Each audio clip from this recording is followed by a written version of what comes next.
नमस्कार, खबरों की खबर में आपका स्वागत है। मैं हूं संकेत उपाध्याय। यूक्रेन पर रूस के हमले का 1 साल पूरा हो गया है और इसी बीच अचानक एक बड़ी खबर आ गई। अमेरिका के राष्ट्रपति जो बाइडेन पूरी गोपनीयता के बीच यूक्रेन की राजधानी कीव पहुंच गए।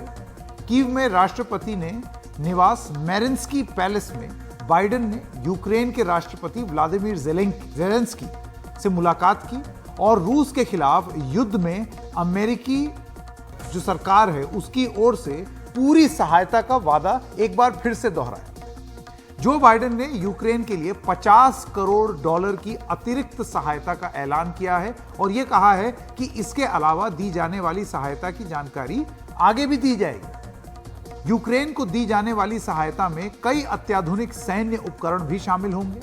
अमेरिकी राष्ट्रपति ने ट्वीट के जरिए कहा है कि हम जब यूक्रेन पर रूस के क्रूर हमले की पहली बरसी की ओर बढ़ रहे हैं तो मैं आज राष्ट्रपति ज़ेलेंस्की से मिलने के लिए कीव पहुंच गया हूं।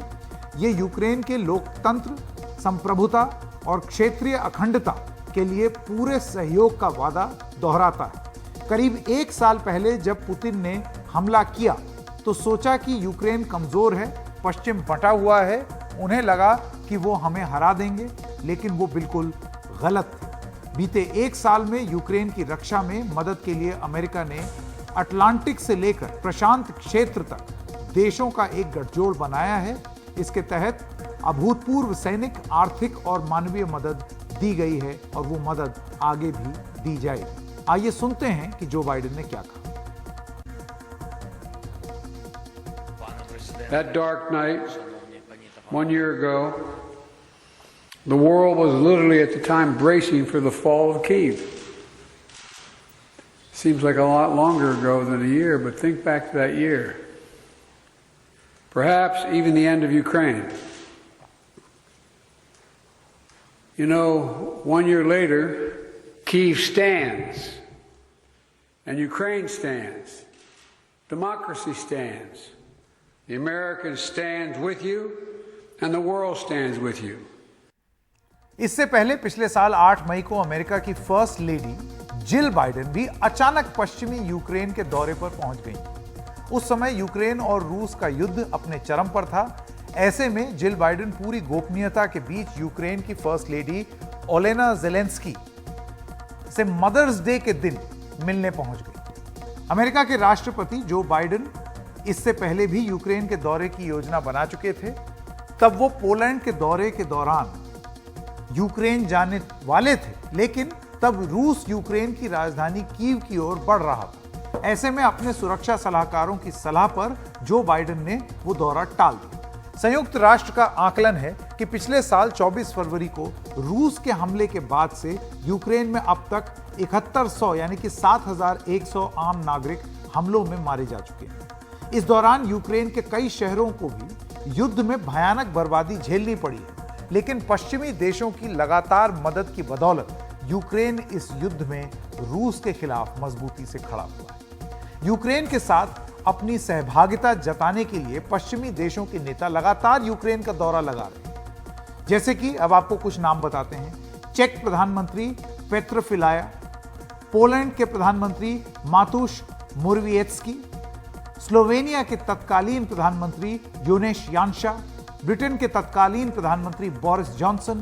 पोलैंड की राष्ट्रपति आंद्रेज डूडा, लिथुएनिया के राष्ट्रपति गीतानास नौसियादा, लाटविया के राष्ट्रपति एग्लिस लेविट्स, एस्टोनिया के राष्ट्रपति आलार कारिस, कनाडा के प्रधानमंत्री जस्टिन ट्रूडो, अमेरिका की फर्स्ट लेडी जिल बाइडेन, जिनका अभी जिक्र हमने थोड़ी देर पहले किया था, फ्रांस के राष्ट्रपति इमैनुअल मैक्रोन, जर्मनी के चांसलर ओलाफ शोल्ज, इटली के तत्कालीन प्रधानमंत्री मारियो द्रागी, रोमानिया के राष्ट्रपति क्लाउस योहानिस, यूरोपियन कमीशन के president Ursula phone der lion और यूरोपियन काउंसिल के प्रेसिडेंट चार्ल्स मिशेल। इसके अलावा यूक्रेन के राष्ट्रपति ने अपने देश में ही बैठकर कई देशों की संसदों को भी संबोधित किया। ज़ेलेंस्की ब्रिटेन, फ्रांस, ब्रसल्स में यूरोपियन पार्लियामेंट और अमेरिका का दौरा भी कर चुके हैं। इन सब का नतीजा ये है कि कि यूक्रेन को काफी सैन्य मदद मिली है, जिसके तहत उसे अलग अलग तरह से अत्याधुनिक हथियार मिले। क्या है ये आपको बता दें, पश्चिमी देशों से यूक्रेन को अब तक 40 अरब डॉलर की सैन्य सहायता मिल चुकी है। अकेले अमेरिका से यूक्रेन को 30 अरब डॉलर की सैन्य सहायता मिली है। इसके तहत यूक्रेन को जर्मनी और अमेरिका से आधुनिक टैंक मिले हैं, मरीन ड्रोन्स मिले हैं, अंडर वाटर ड्रोन्स मिले हैं, ड्रोन जैमिंग सिस्टम मिले हैं कि कोई अगर ड्रोन आ रहा हो तो उसको जैम कर दिया जाए, रोक दिया जाए। तो यूक्रेन को पश्चिमी देशों से जबरदस्त मदद मिली है। लेकिन क्या सब चाहते हैं कि युद्ध चलता ही रहे जिस वजह से ये मदद दे रहे हैं? इसका सवाल है और जवाब, ये सवाल हमने पूछा और उसका जवाब है नहीं। लेकिन हल क्या हो? ये जो तमाम दौरे हुए हैं, इन सभी दौरों से हासिल क्या है? यूक्रेन पर रूस के हमले को 1 साल पूरा होने को। पहले ये समझना जरूरी है कि रूस इस युद्ध में चाहता क्या है। रूस की मंशा यूक्रेन के डॉनबास इलाके को आजाद करने की है। इसके अलावा वो यूक्रेन को नाज़ीवाद से, इनका यह मानना है कि यूक्रेन में नाज़ीवाद है, उससे मुक्त कराना चाहता है और उसकी सैन्य ताकत कम कर देना चाहता है। रूस अभी तक यूक्रेन के दक्षिण के 2 इलाकों यानी कि ज़ेपोरिजिया और खेरसों के बड़े हिस्सों पर कब्जा कर चुका है, जिससे उसे क्राइमिया तक जमीनी रास्ता मिल गया है। पिछले साल अक्टूबर में पुतिन ने एक कानून बनाकर इन दोनों इलाकों के औपचारिक तौर पर रूस में विलय का ऐलान कर दिया था। उधर अमेरिका और पश्चिमी देश चाहते हैं कि युद्ध खत्म हो, लेकिन यूक्रेन की हार ना हो। ये देश लगातार यूक्रेन को सैन्य, आर्थिक और मानवीय मदद दे रहे हैं, लेकिन यूक्रेन ने युद्ध का नतीजा क्या हो, इसे लेकर सभी देश पूरी तरह एकमत नहीं है कि वो चाहते क्या है। इस बारे में ज्यादा जानकारी देने के लिए हमारे साथ कुछ खास मेहमान हैं। आइए सीधा चलते हैं उनके पास। ब्रह्मा चेलानी से पहले जानते हैं कि वो किस तरीके से इन सब चीज़ों को देखते हैं। ब्रह्मा चेलानी जी, मैं आपसे ये जानना चाहता हूं कि आपको क्या लगता है कि इसको किस तरीके से देखा जाए, ये जो स्थिति है अभी? ये सिंबॉलिक विजिट थी, इस विजिट से कुछ निकला नहीं, मगर जो सपोर्ट बाइडेन ने यूक्रेन को दिया, जाके वहाँ पर कीव कैपिटल, जो कीव है यूक्रेन की कैपिटल है, वो इम्पोर्टेंट रहा कि एक तरह से सपोर्ट देना वहाँ जाके, मगर कोई ठोस हेल्प तो नहीं मिला यूक्रेन को।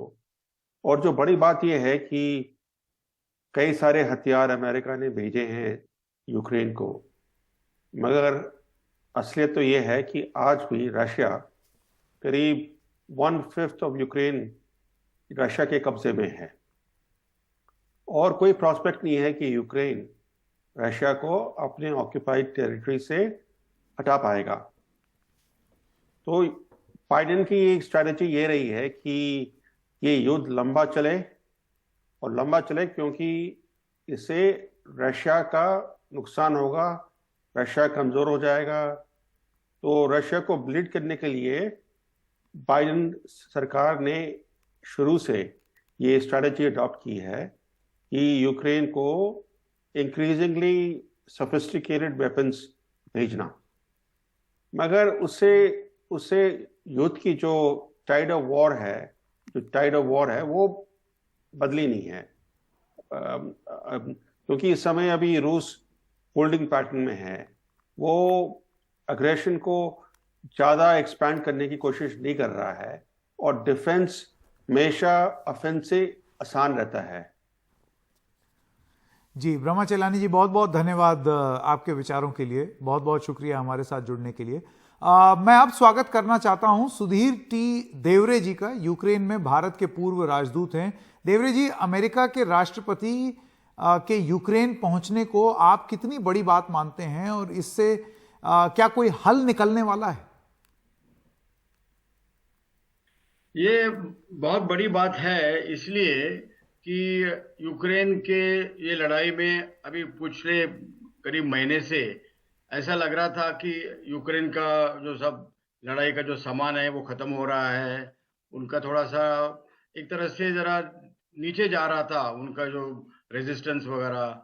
तो उसमें पूरे जो पाश्चात्य देश हैं उनको जो सब मदद कर रहे हैं, सपोर्ट कर रहे हैं, तो वो तो कहते आ रहे थे कि हम पूरी तरह से यूक्रेन की मदद करेंगे, मगर आज खुद जो राष्ट्रपति बाइडेन वहां पहुंच गए हैं, अपने इन पर्सन आ गए वहां, तो उससे तो ये जाहिर है कि अब तो यूक्रेन को पूरी मदद मिलेगी और यूक्रेन का हौसला उससे बहुत बढ़ गया है और एक तरह से दुनिया को मैसेज भी गया है कि अमेरिकन वहाँ कोई सैनिक, उनका कोई वहाँ सोल्जर न होते हुए भी अमेरिका के प्रेसिडेंट वहाँ पहुँच गए। ये तो लगता है कि इसमें से ये लड़ाई जो है वो सिर्फ यूक्रेन और रशिया की नहीं है, मगर ये पूरे वेस्ट की तरफ की लड़ाई है। तो ये जो संदेश गया है और वो रूस तो जरूर कहेंगे कि ये लड़ाई तो खैर यूक्रेन की है, सिर्फ है नहीं। तो इसमें अभी यूक्रेन को अमेरिका से आज भी उन्होंने जाहिर किया कि $500 मिलियन की उनको मदद करेंगे। तो पहले से भी मदद करते आए हैं और ज्यादा बढ़ जाएगी और ये लड़ाई चलती रहेगी, ऐसा लगता है। जी, देवरे साहब आपका भी बहुत बहुत धन्यवाद हमारे साथ जुड़ने के लिए। तो ये दो विचार आपने सुने, ब्रह्मा चिलानी जी और देवरे साहब का। आइए जानते हैं जो बाइडेन के अचानक यूक्रेन दौरे पर अमेरिका में भारत की पूर्व राजदूत मीरा शंकर जी का क्या कहना है। मुझे नहीं लगता कि कुछ बदलने वाला है, पर ये एक बड़ा मजबूत कहिए सिग्नल है रूस को कि यूएस यूक्रेन का साथ देगा और छोड़ने वाला नहीं है। अभी कुछ ही दिनों में रूस के जो सैनिक थे वो 2 यूक्रेन के डिफेंस लाइंस को पीछे कर दिए। तो इससे पहले यूक्रेन ने जमीन रूसी सैनिक से वापस ली थी और अभी जो है रूस के सैनिकों ने 2 लाइंस यूक्रेन की जो सुरक्षा की लाइंस हैं डिफेंस की, उनको तोड़ दिया। और यूक्रेन के पास एम्यूनिशन की भी कमी हो रही थी, क्योंकि यूरोप में जितना एम्यूनिशन बन रहा है वो यूक्रेन के लिए काफी नहीं है और चाहिए। तो अब यूएस ने कहा है, जो बाइडेन ने, कि वो $500 मिलियन और देंगे सहायता यूक्रेन को, और इसमें हथियार भी होंगे, एम्यूनिशन भी होगा, आर्टिलरी का एम्यूनिशन होगा, गन्स का एम्यूनिशन होगा, और बाकी चीजें अभी बाद में पता चलेंगी, क्योंकि वो पैकेज के डिटेल्स जो हैं इस हफ्ते आगे जाके अनाउंस होगा। रूस पे और कड़े सैंक्शंस भी लगाएंगे। तो एक तरीके से ये एक सिग्नल है लड़ाई की पहली एनिवर्सरी पे कि यूएस यूक्रेन के साथ है, छोड़ने वाला नहीं है, और चाहे लंबी चले लड़ाई वो उसके साथ रहेगा। कल पुतिन भी बोलने वाले हैं रूसी नागरिकों को। तो पहली एनिवर्सरी है लड़ाई की, दूसरा पुतिन भी बोलने वाले हैं, उससे एक दिन पहले ये विजिट हुआ है। और अभी देखना पड़ेगा कि रूस में पुतिन क्या कहते हैं, क्योंकि जिस तरीके से ये आगे आ रहा है, स्थिति आगे आ रही है, उससे तो लगता है कि लड़ाई अभी और कड़ी चलेगी। लड़ाई और कड़ी चलेगी। तो ये तो रूस और यूक्रेन की बात हो गई, और किस तरीके से यूक्रेन में जिस तरीके के रिसोर्सेज लगाए जा रहे हैं, तंत्र और बल लगाया जा रहा है पश्चिमी देशों द्वारा, कि वो लड़ाई एक लड़ाई लेकिन सोशल मीडिया को लेकर के भी है। न्यू मीडिया, ये जमाना न्यू मीडिया का है। आज ऐसा कौन है जो सोशल वेबसाइट से परिचित नहीं हो, जैसे कि फेसबुक, इंस्टाग्राम, ट्विटर, ये सारी चीजें। दुनिया की एक बड़ी आबादी अब अपना कीमती वक्त इन सोशल नेटवर्किंग वेबसाइट्स पर ही गुजारने लगी। इन वेबसाइट्स की कई खूबियां हैं। सबसे पहली बात तो आपको बंधक बना लेती हैं, आप देखते ही रह जाते हैं, यूं यूं यूं करते रह जाते हैं। इन्होंने दुनिया को नए तरीके से जोड़ा भी है। बुरी बातें भी हैं, अच्छी बातें भी हैं। बहुत लोग बिजनेस करते हैं इस पे। सूचनाओं का प्रचार इनके जरिए बहुत ही तेज हो गया है और सब तक सूचनाओं को पहुंचाते भी हैं।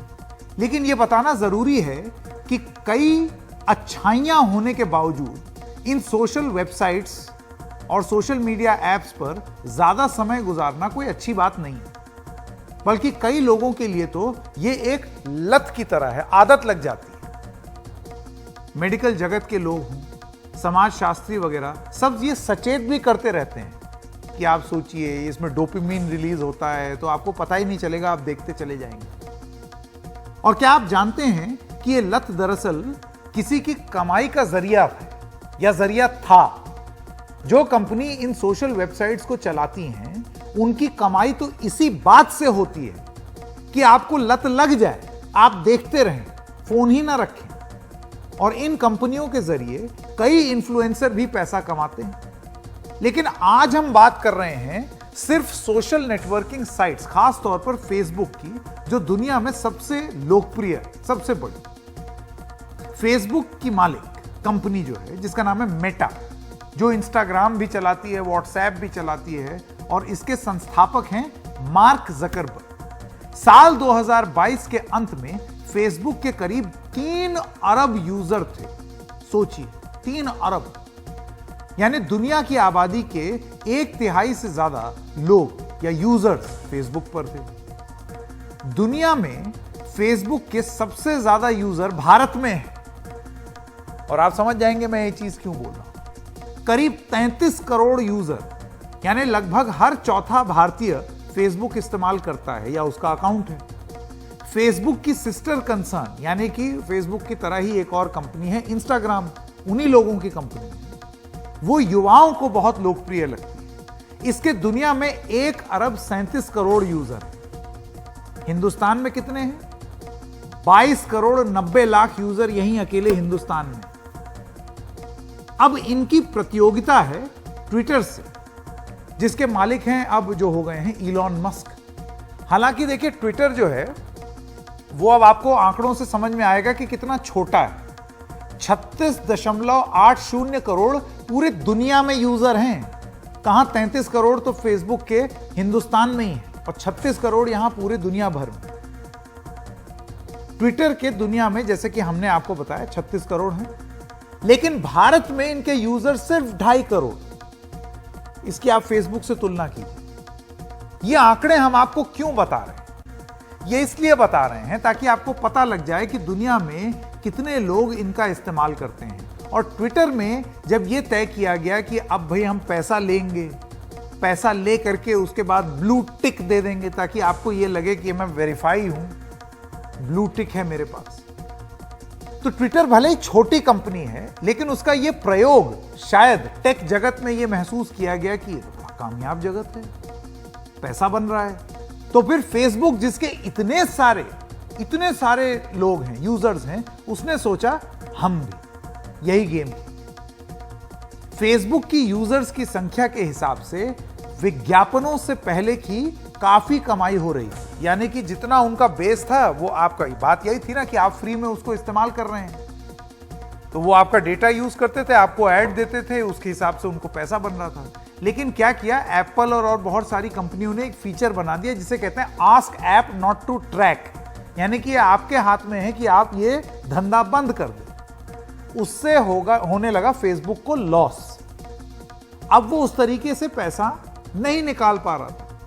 फेसबुक के यूजर्स अब अगर ब्लू टिक चाहते हैं तो उन्हें पैसा देना होगा। तो ये नया एक सिस्टम फेसबुक ने शुरू किया है, ट्विटर का देखा देखी। ब्लू टिक का मतलब क्या है? यूजर्स की विश्वसनीयता को वेरीफाई किया जाता है।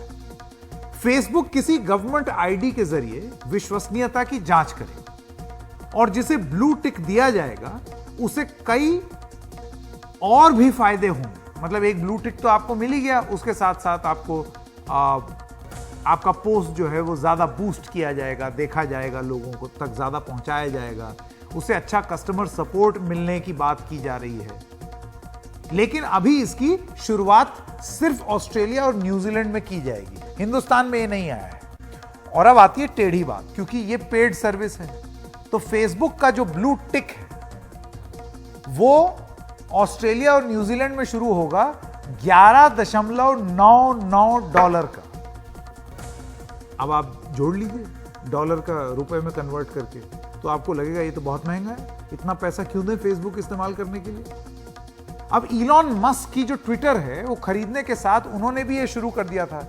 उन्होंने ये नियम रखा था कि मैं तो $8 लूंगा सब्सक्रिप्शन फीस। फेसबुक ने अपना साइज देखते हुए बोला हम तो $12 लेंगे। लेकिन सवाल यह है कि क्या ब्लू टिक विश्वसनीयता का पैमाना माना जा सकता है?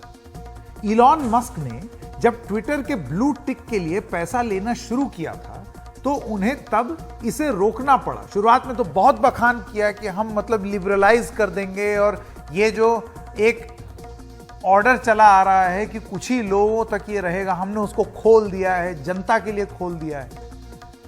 लेकिन ये खोलने के बाद आनन फानन में उन्होंने किया, उस चक्कर में हुआ ये कि ब्लू टिक भी फर्जी अकाउंट्स को मिलने लगे। यहां तक कि एलॉन मस्क की कंपनी टेस्ला और स्पेसएक्स के फर्जी अकाउंट्स को ब्लू टिक मिल गया।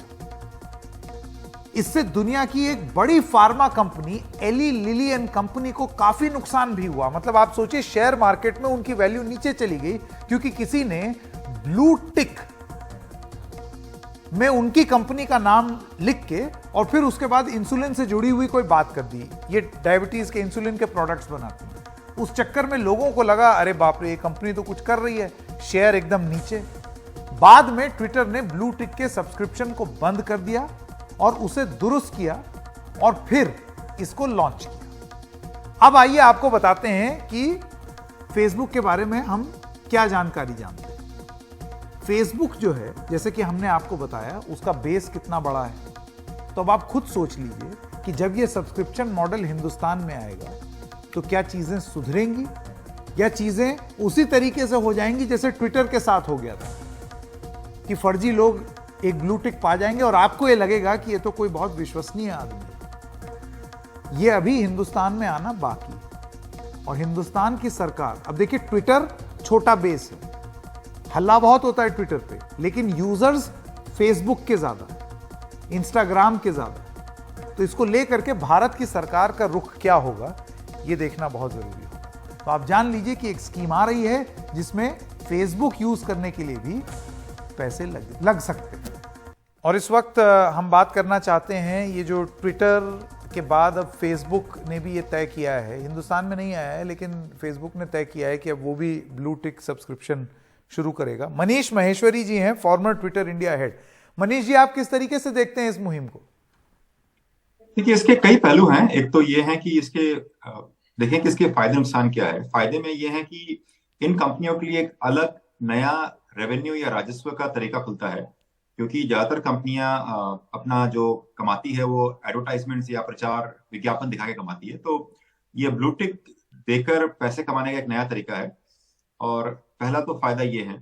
दूसरा ये है कि इससे ये होगा कि कि जो क्वालिटी है कॉन्वर्सेशन की और जो कंटेंट की, एटलीस्ट जिन लोगों का वेरीफाई हो रखा है उनसे आप वेरीफाइड लोगों से बात करेंगे तो उनकी तो क्वालिटी इंप्रूव होगी ना। इसका डाउनसाइड यही है कि जो इनकी जो नीतियां हैं, जो इन्होंने जो प्राइस रखा है, वो जरूरी नहीं है कि इंडिया जैसे देशों के लिए सही हो, क्योंकि उन्होंने जो प्राइस रखा है डॉलर के लिए और अमेरिका में लोगों के लिए एकदम सही है, लेकिन इंडिया के लिए परचेसिंग पावर पैरिटी देख के इनको करना पड़ेगा।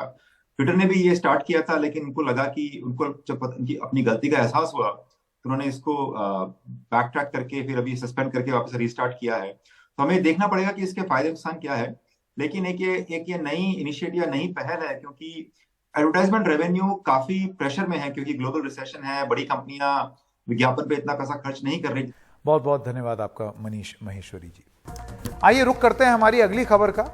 हरियाणा के भिवानी में बीते गुरुवार नासिर और जुनैद नाम के दो मुस्लिम युवकों की हत्या का मामला सुर्खियों में। इन दोनों के झुलसे हुए शव भिवानी में एक जली हुई कार में बरामद हुए। 5 दिन गुजर जाने के बावजूद इस मामले में अभी तक सिर्फ एक ही आरोपी रिंकू सैनी को ही गिरफ्तार किया जा सका है। मुख्य आरोपी मोनू मानेसर समेत अन्य आरोपी फरार हैं। नासिर और जुनैद के परिवार के लोगों का आरोप है कि नासिर और जुनैद को राजस्थान से अगवा किया गया और खुद को गौरक्षक बताने वाले उन्हें मार गए।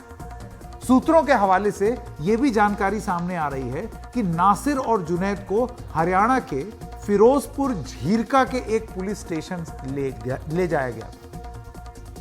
तब वो जीवित थे, हालांकि उनकी बुरी तरह पिटाई हुई थी। सवाल यह उठता है कि हरियाणा पुलिस ने तब कोई कार्रवाई क्यों नहीं की और पीड़ितों को वहां से जाने क्यों दिया गया, उन्हें अपने पास रोका क्यों नहीं गया और अगर आरोप थे तो हिरासत में क्यों नहीं लिया गया। हरियाणा पुलिस का यह कहना है कि वो अब उन पुलिस कर्मियों की जांच कर रही है जिनके थाने में यह सब हुआ। यहां यह भी बताना जरूरी है कि भिवानी में कार में दोनों के जले हुए शव मिलने के बावजूद हरियाणा पुलिस ने इस घटना को एक साधारण हादसे की तरह लिया गया और धारा 174 सीआरपीसी के तहत एक केस दर्ज किया, हल्की धारा। पोस्टमार्टम कराया और दोनों शव परिवार को सौंपे। तब लोहारू के डीएसपी जगत सिंह ने कहा कि भिवानी में गौरक्षकों द्वारा जलाकर मारने की कोई बात सामने नहीं आई है और यह राजस्थान पुलिस की जांच का विषय है। इस मामले में अभी तक जो एक आरोपी गिरफ्तार हुआ है उसका नाम, जैसे कि हमने आपको पहले भी बताया, है रिंकू सेन। उससे हुई पूछताछ में कई अहम जानकारियां सामने आई। कुछ जानकारी हमें भी सूत्रों के हवाले से ये एक्सक्लूसिव जानकारी मिली है जो कि हम अब स्क्रीन पर आपको दिखाना चाहते हैं, क्योंकि ये बहुत ही पेचीदा मामला हो गया है कि कहीं ऐसा तो नहीं है कि हल्के मामलों में, हल्की धारा में यह मामला दर्ज किया गया है या किसी को बचाने का प्रयास। क्या जानकारी एनडीटीवी के पास आई, आपको वो बताएं। तो एनडीटीवी को सूत्रों से मिली एक्सक्लूसिव जानकारी के मुताबिक रिंकू ने 3 साथियों के साथ जुनैद और नासिर को रोका, गौ तस्करी के शक में दोनों की पिटाई की। पिटाई में जुनैद और नासिर बुरी तरह घायल हुए। आरोपी दोनों को लेकर फिरोजपुर झीरका थाने गए। रिंकू चाहता था कि पुलिस दोनों को गिरफ्तार करे। हरियाणा पुलिस ने अपने हाथ खड़े किए। पुलिस ने दोनों को ले जाने को कहा। रिंकू ने दूसरे साथियों से संपर्क किया। तब तक जुनैद और नासिर की मौत हो गई। आरोपी शव ठिकाने लगाने की तरकीब सोचते हैं। रिंकू सैनी दोनों शवों को भिवानी ले जाता है, जो कि हरियाणा में है। 16 तारीख को दोनों शवों को जला देते हैं। आरोपियों को लगा किसी को पता नहीं चलेगा। बोलेरो गाड़ी के शैसी नंबर से दोनों की पहचान हुई। जो एक नंबर होता है ना गाड़ी का, जो शैसी है, जिसको बहुत सारे लोग चेसिस भी कहते हैं, उससे नंबर मैच किया गया बोलेरो गाड़ी। मोनू मानेसर अपहरण करने वालों के संपर्क में था। ये सूत्रों के हवाले से जानकारी है। अभी तक पुलिस इस पर जांच कर रही है। अब इस बात की जांच हो रही है कि मोनू मानेसर ने क्या हत्यारों की मदद की, क्योंकि बाद में एक तस्वीर भी रिलीज हुई ये बताते हुए कि मैं तो वहां था ही नहीं, मैं तो एक होटल में था, ये देखो मेरी तस्वीर। पुलिस टीम बाकी आरोपियों की भी तलाश में।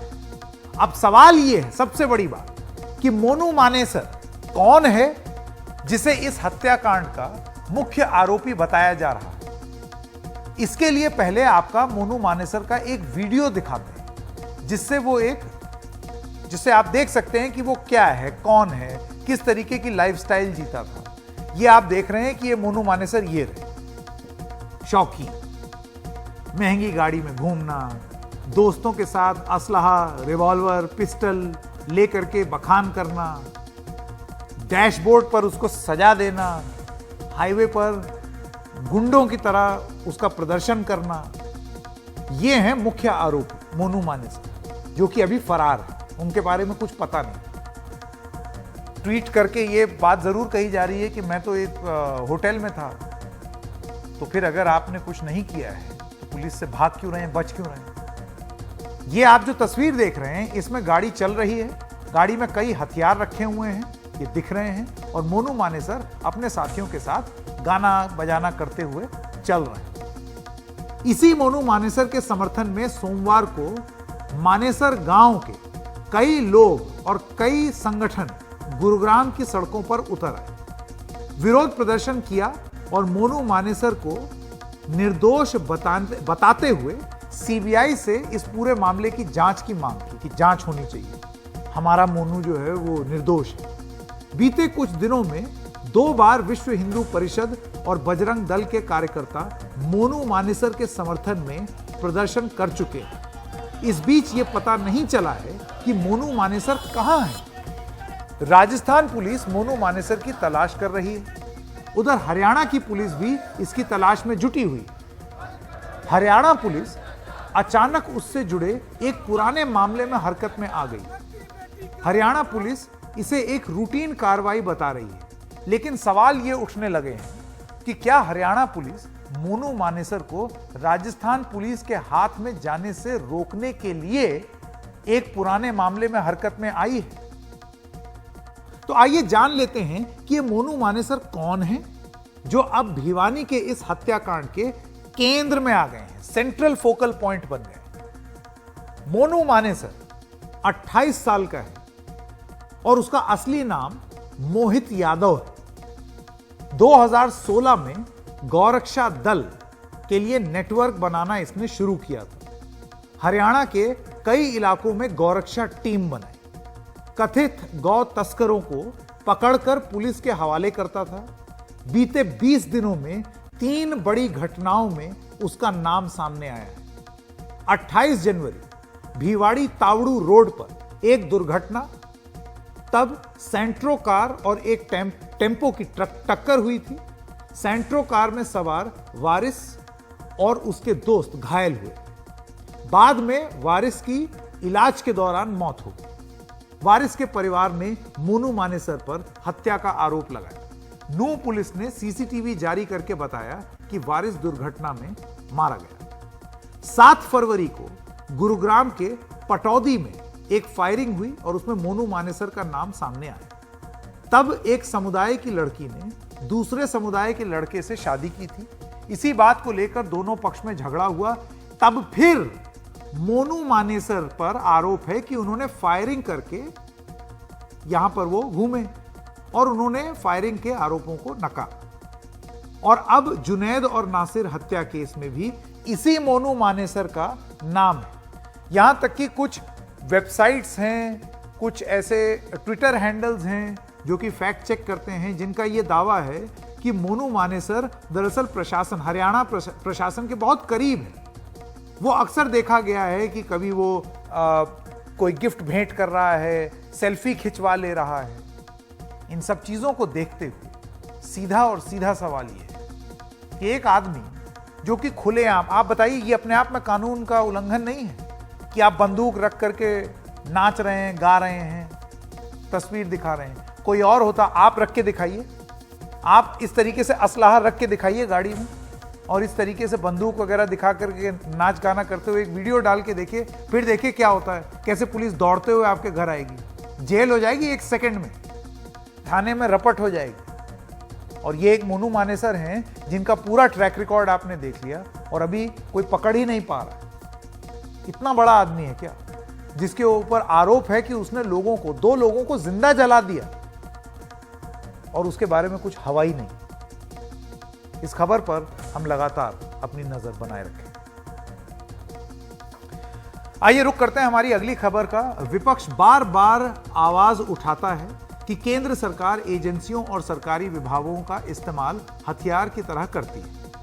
आज छत्तीसगढ़ में कांग्रेस के कई नेताओं पर जब ईडी के छापे पड़े तो यह आरोप फिर लगा। कोयला घोटाले के सिलसिले में ये छापे डाले गए, लेकिन वित्त मंत्री निर्मला सीतारमण ने ऐसे सभी आरोपों को गलत बताया है।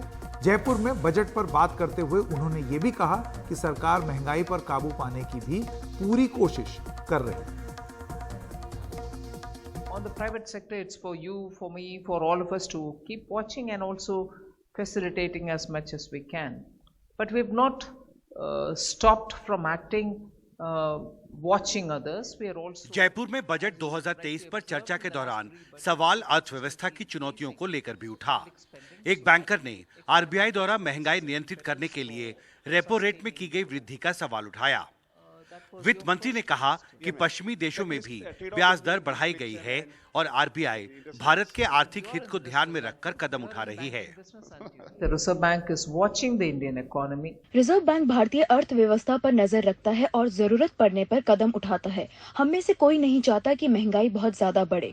आरबीआई का काम है महंगाई को संभालना और इसे FRBM एक्ट के तहत अनुमति सीमा के अंदर बनाए रखना। Limits which are governed by an act, the FRBM Act. वित्त मंत्री निर्मला सीतारमण का यह बयान ऐसे समय पर आया है जब महंगाई के मोर्चे पर एक बार फिर चुनौती बड़ी हो रही है। पिछले साल नवंबर और दिसंबर महीने में लगातार 2 महीने थोक महंगाई दर में गिरावट दर्ज हुई थी और दिसंबर में थोक महंगाई दर गिरकर 5.72% तक पहुंच गई थी।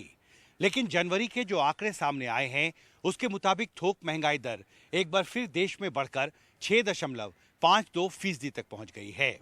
सबसे ज्यादा चिंता ग्रामीण भारत को लेकर है, जहां जनवरी में थोक महंगाई दर 6.85% रही। इत्तेफाक से बजट पर यह बातचीत जब हो रही थी तभी छत्तीसगढ़ में ईडी के छापे भी पड़ रहे थे। इसलिए वहां सवाल उठा कि क्या सरकार एजेंसियों का दुरुपयोग कर रही है। वित्त मंत्री ने इससे इनकार किया। Investigative agencies, ED, CBI and everybody else do their huge big homework for quite some time and only when they have necessary prima facie material in their hand. ED, CBI जैसी जांच एजेंसियां बहुत ज्यादा होमवर्क करती हैं और जब उनके पास जरूरी सबूत होते हैं तभी आईटी या ईडी सवालों को भेजती है, कार्रवाई करती है। ये सब कुछ कोई एक दिन में नहीं होता है। बदले की कार्रवाई का आरोप लगाने से अच्छा है उन नेताओं को जनता को ये बताना चाहिए कि क्यों उनके नेता पार्टी फंड में गड़बड़ी के मामले में जमानत पर है। कांग्रेस पार्टी भ्रष्टाचार पर ना ही बोले। Maybe not current president, past president and the one before past president. On corruption and money mismanagement matters are all out there on bail. वित्त मंत्री ने कहा कि कांग्रेस को कोई अधिकार नहीं है कि वो प्रधानमंत्री मोदी पर सवाल उठाए। दिल्ली से कानन पात्रा के साथ हिमांशु शेखर, एनडीटीवी इंडिया। वक्त है एक छोटे से ब्रेक का। ब्रेक के बाद आपको बताएंगे कि किस तरीके से सर्दी में भी अब हो रहा है गर्मी का एहसास।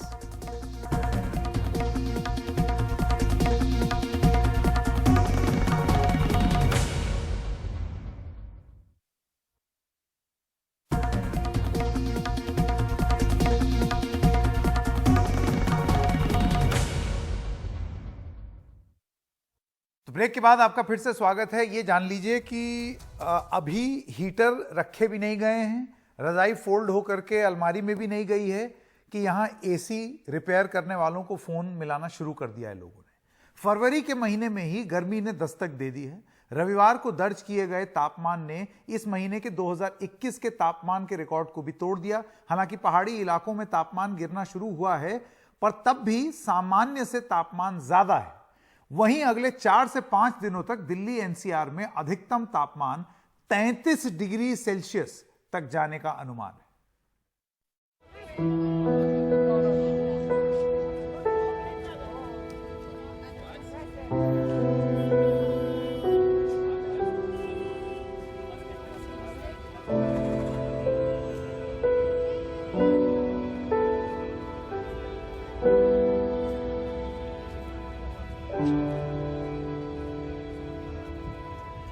फरवरी में ही धूप की तपिश ने लोगों को छांव ढूंढने के लिए मजबूर कर दिया।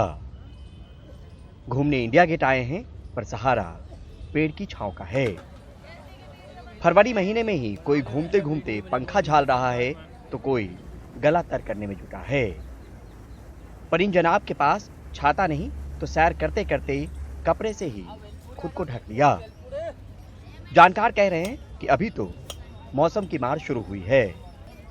एनसीआर दिल्ली की बात करें, जहां पे भी टेम्परेचर्स मिनिमम और मैक्सिमम सभी जगह ही अबव नॉर्मल चल रहे हैं और आने वाले दिनों में ये इवन 30, 32, इवन 33 तक टेम्परेचर्स रहने की उम्मीद है जी।